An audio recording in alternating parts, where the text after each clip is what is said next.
Hello, let me ask you a question. Have you ever been asked to do something big, something unique, something out of your comfort zone? Maybe something you've never done before. And your first response is, who, me? Are you sure you want me to do this? I've never done anything like that before. I don't know if I can do it. Can you get somebody else? Well, that's exactly the thoughts I had recently when I was asked to do something what I believe is unique for me. But before I tell you that story, I want to tell you that I drew encouragement and hope from some of the main characters in the Bible that had doubt when God asked them to do something for him. The first character that comes to mind is Moses. And the story is in Exodus, actually Exodus 3:11, and where God has come to Moses and said to him, I want you to lead the Israelites out of Egypt. And here's what Moses replied. But Moses said to God, I am nobody. How can I go to the king and bring out the Israelites out of Egypt? So his first response was, I'm nobody. But what Moses failed to recognize was that he wasn't going to do it at his own power. God was going to provide the power. He was going to be able to do it through God, work through Moses to deliver the people out of Egypt. The second character that comes to mind is Gideon. And this story takes place in Judges 6. When Gideon, the angel of the Lord appeared to Gideon, the angel of the Lord said, you have been chosen to lead an army to deliver the Israelites out from Midian. And his response was this in Judges 6:15. Pardon me, my Lord, Gideon replied, but how can I save Israel?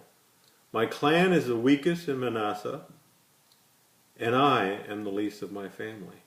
So once again, Gideon was thinking, I can't do this in my own power.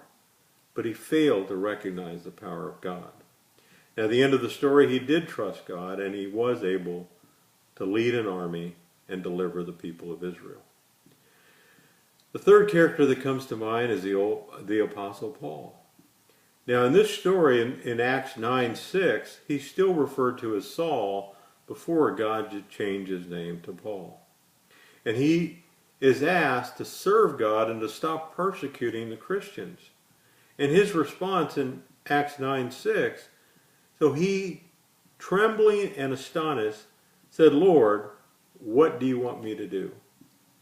And after some consideration, some prayer, that was my answer. When I believed, the Holy Spirit prompted me to write a devotional based on Daniel 1:20. So today I'm announcing the release of this devotional. It's a devotional journal, but I'm inviting you to join me on this journey.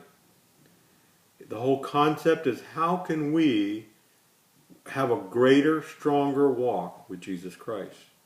Now, in the days to come, I'll release additional videos that'll give you more detail. But first, what I'm asking you to do is to go to Facebook, go to my page, Carlos Rosales, join the 10X group, and download the devotional. It's absolutely free. No one's going to call you. I don't want your emails. I just want you to share it. Not only share it with others, but engage yourself. The official start date is Monday, January the 2nd. So if you feel led, download the devotional now, get it printed, and begin the journey with me on January 2nd. Thank you so much.